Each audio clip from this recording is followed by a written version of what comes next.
Hadirin yang dimuliakan Allah Subhanahu wa taala. Sebagai contoh lain, pengabdian kita ibadah kepada Allah Subhanahu wa taala dari seluruh ibadah adalah hanya dengan melaksanakan ibadah sholat. Tadi dikatakan dalam Al-Quran tentang panggilan kepada orang yang melaksanakan ibadah puasa adalah pertama, yaitu orang yang beriman.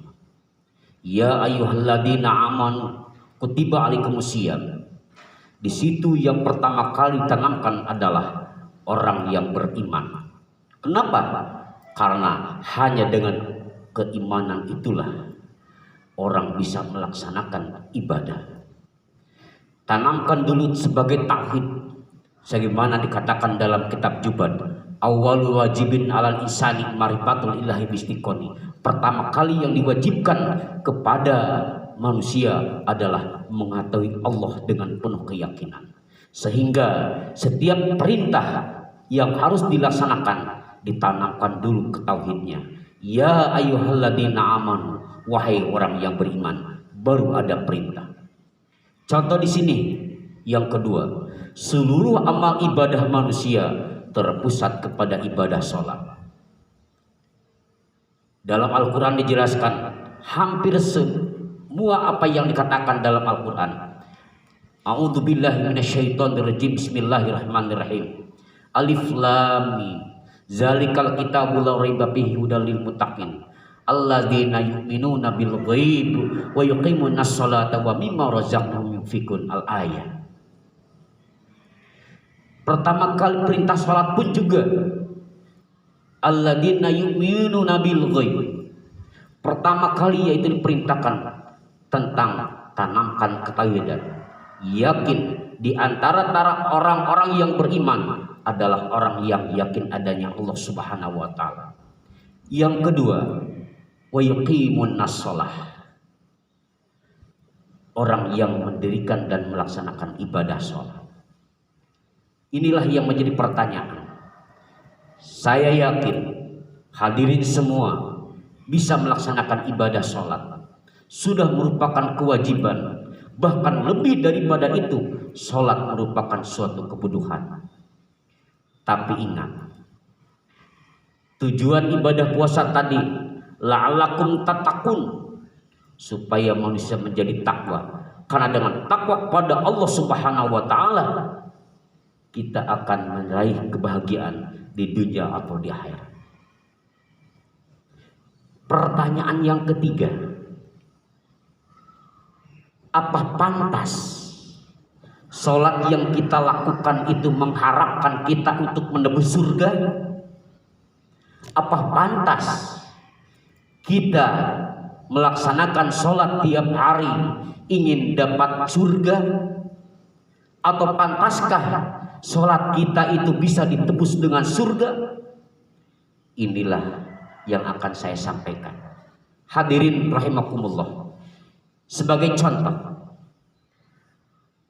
seorang ulama besar punya pesantren dan punya santri yang banyak. Dia mendidik para santrinya sampai dia berhasil dalam pendidikan santrinya menjadi orang yang saleh.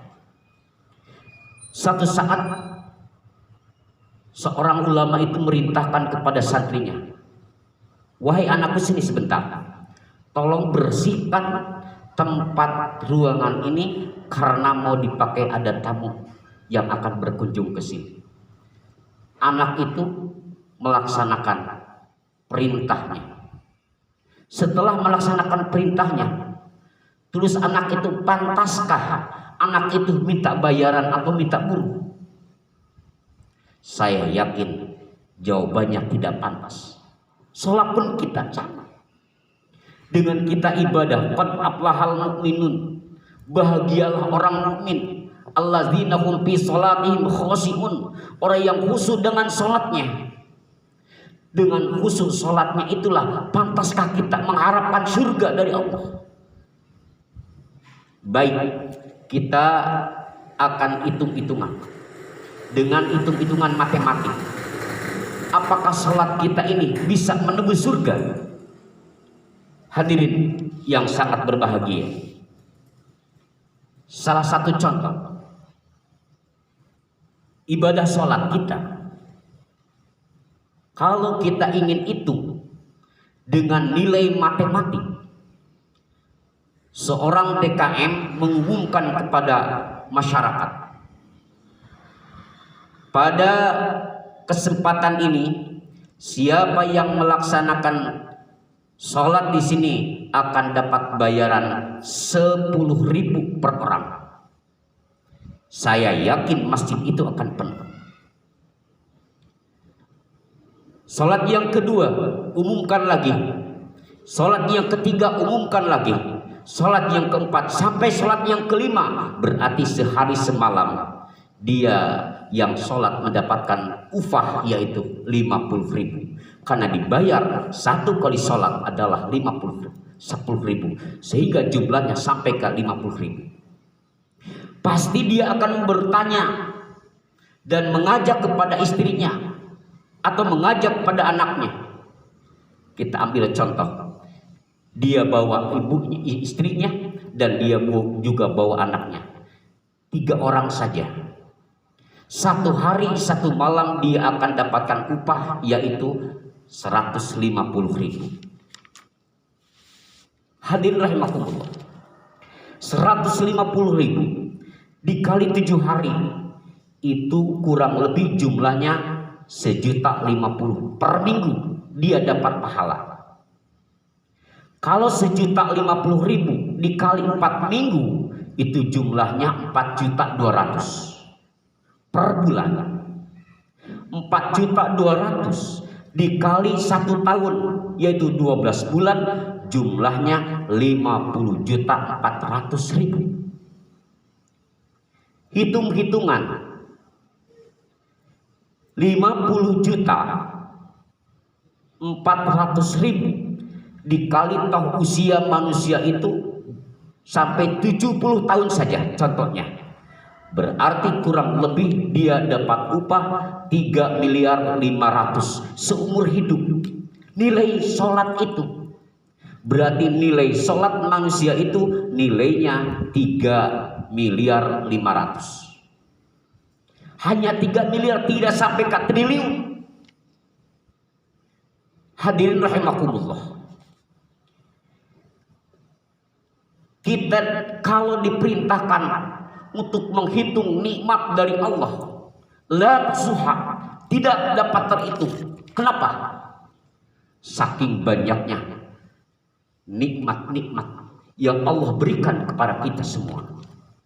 Ambil salah satu contoh, bapak-bapak hadirin sekalian, punya mata sampai bisa melihat nikmat dari Allah. Kalau saya minta mata bapak ibu saya beli 10 juta dikasih semua, saya yakin tidak akan dikasih. 20 juta tidak dikasih, 30 juga, 100 juta sampai 1 miliar pun tidak akan dikasih, sampai 1 triliun pun juga saya yakin tidak akan diberikan. Itu hanya dengan 1 mata saja kenikmatan dari Allah. Berarti nikmat yang berikan Allah lebih besar. Toh sholat kita hanya 3 miliar, ingin menembus surga, mimpi orang itu. Ini ada satu riwayat, seorang ulama besar, dia mengasingkan diri di hutan, usianya sampai 1000 tahun, ibadah kepada Allah Subhanahu wa Ta'ala. Ibadahnya tekun, tidak pernah batal wudhu. Adapun dia batal wudhu lagi, ibadah sholat, ibadah sholat, ibadah sholat, sampai 1000 tahun dia ibadah kepada Allah. Lalu Allah vonis, antum masuk surga. Orang itu, ulama itu protes kepada Allah, ya Allah, karena apakah aku masuk surga? Allah katakan, kamu masuk surga karena rahmatku surga Allah. Bagaimana kata ulama itu? Buat apa aku ibadah sampai 1000 tahun? Lalu saya ingin dihisab ya Allah. Baik, dihisab oleh Allah Subhanahu wa Ta'ala.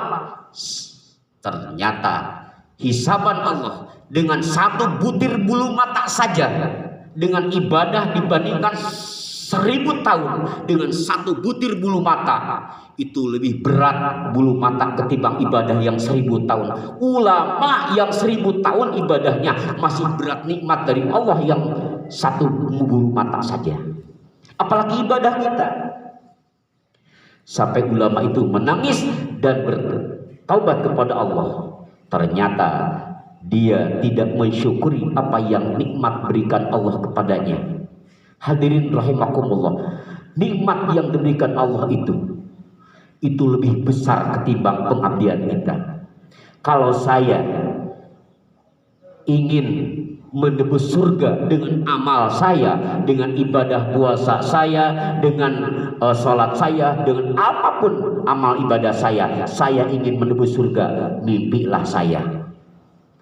Hadirin rahimakumullah. Oleh sebab itu, marilah kita mengabdi kepada Allah. Seluruh aspek ibadah kita laksanakan dengan ikhlas, ingin mengharap ridho Allah Subhanahu wa taala. Wallahul muwaffiq ila aqwamit thoriq. Assalamualaikum warahmatullahi wabarakatuh.